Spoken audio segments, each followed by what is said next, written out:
Hi everyone, welcome back to my channel. Us girls, we always think of what contraception, what's best for us. And I'm here to talk about that and my experience. Of course, everybody has a different experience when it comes to contraception. We all like and dislike different things. In around 2009, I was on microgynon.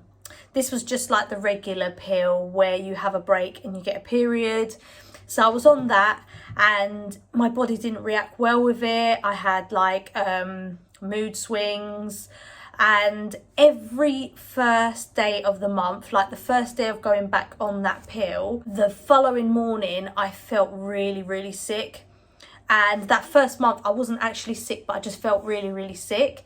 And then the following month after my break, I went on it again, and then that following morning of the second month I felt sick again the first morning. And the first thing I thought is, I hope I'm not pregnant, but it wasn't. It was just the hormones and myself. It wasn't a good match for me, microgynon, and it made me really like emotional with everything. It made me cry a lot. I just didn't really get on with it. It put me off completely. I went to see my GP, and sorry, that's my cat Charlie. In 2000, I think it was 2008, 2009, I went on Yasmin. I don't think this was a mini pill. I think it's just the pill. Yeah, so I went on that and it gave me really sore boobs, and it just made me feel uncomfortable. I felt like every time I was walking I was holding my chest because they hurt so much, and it just didn't make me feel very comfortable. I came off that. I didn't like it, and I didn't really have much choice, so I thought of other ways of contraception. I thought of the implant, but I don't like the idea of something being sitting in my body. I heard stories about that messing up your periods and things like that, and then it put me off the way they remove it out of your arm, and I don't like the idea of it sat in my arm. I know that the injection's in your system for up to 3 months, and I thought that's 3 months worth of mood swings, that's 3 months worth of, let's say, heavy periods and messed up periods. And I thought, and I don't really like needles as it is. I'm alright with tattoos and piercings, but I'm not good with like blood tests and needles and things like that. So I thought that's a no-no.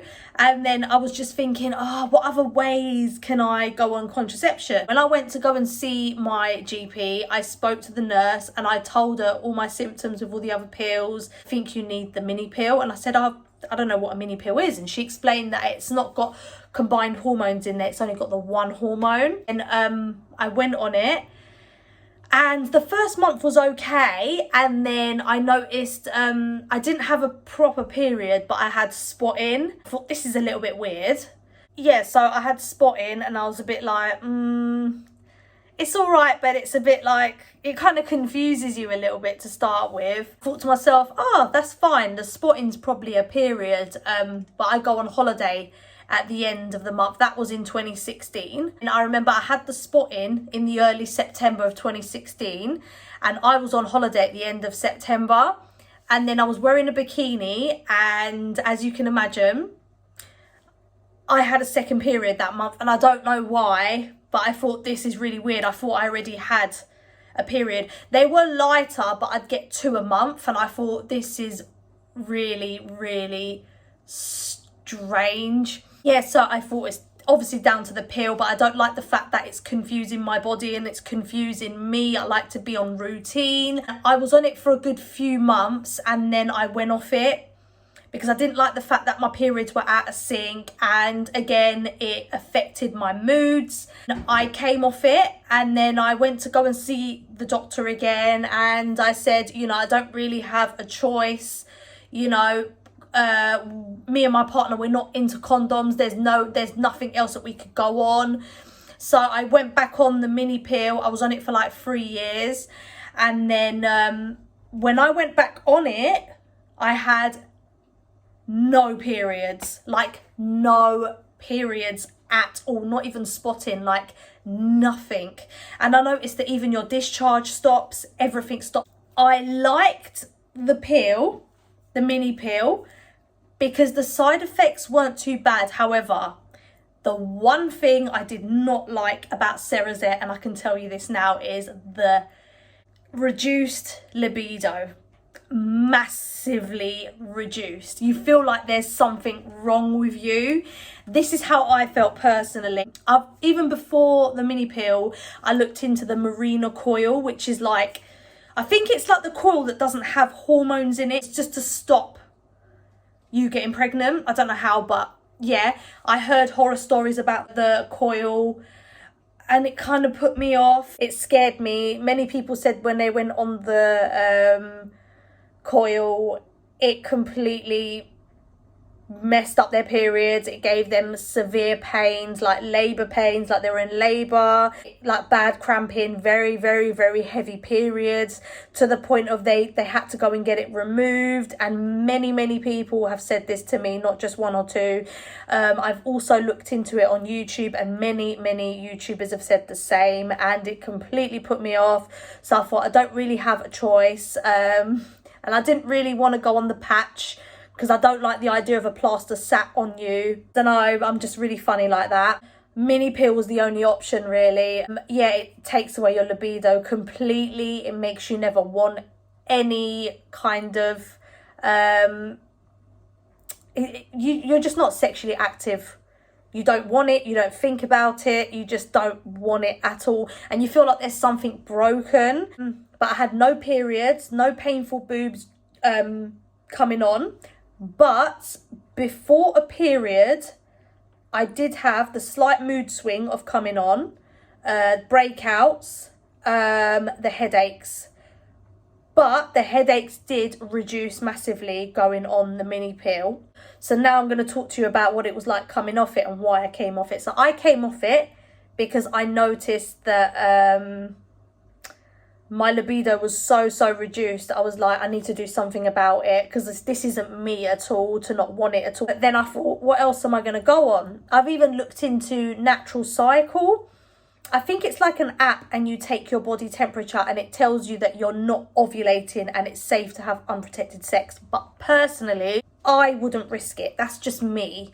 Because I feel, and this is just me, that you could be fertile no matter what. Like, even if you're not ovulating, I feel there's still a risk of pregnancy, in my opinion, and I personally wouldn't risk it. That's just my opinion, though. You know, there's probably people out there that use it and they say it works for them, you know, which is fair enough. You've got to find what works for you. So I then decided I'm not going to go and see my GP. I'm just going to come off it, just use condoms, because that's my only option.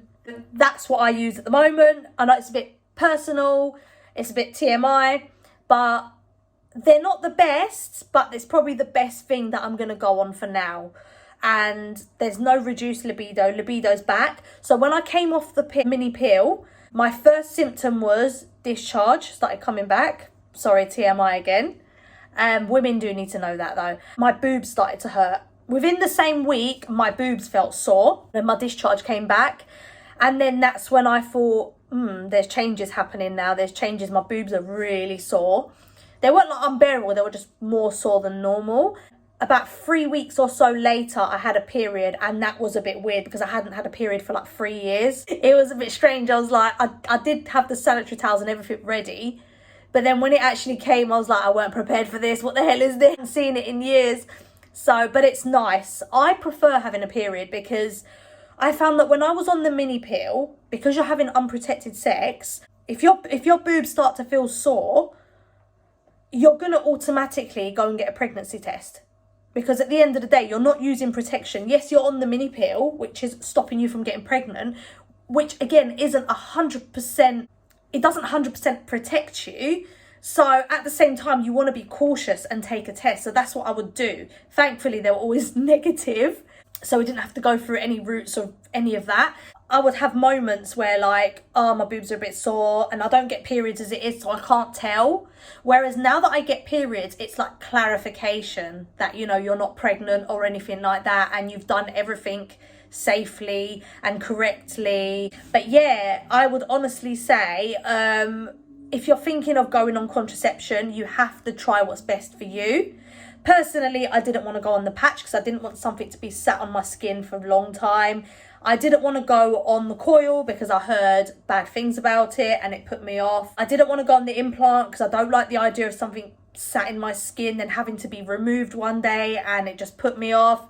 I didn't like the idea of the injection because then you've got to wait 3 months for the side effects and you've got to just grin and bear it, and it's not for me. Condoms aren't great, but you do get different kinds of condoms these days as well. You get thinner ones and obviously thicker ones. You get different sizes, different shapes. They're not as bad as everybody thinks. I'd say that personally is the best thing for me. So you have to find what's the best thing for you. But yeah, I hope this video was helpful to you all. If you haven't subscribed to my channel, please do for more content. I would really appreciate that. Thank you all again ever so much for watching, and I will see you all in my next video.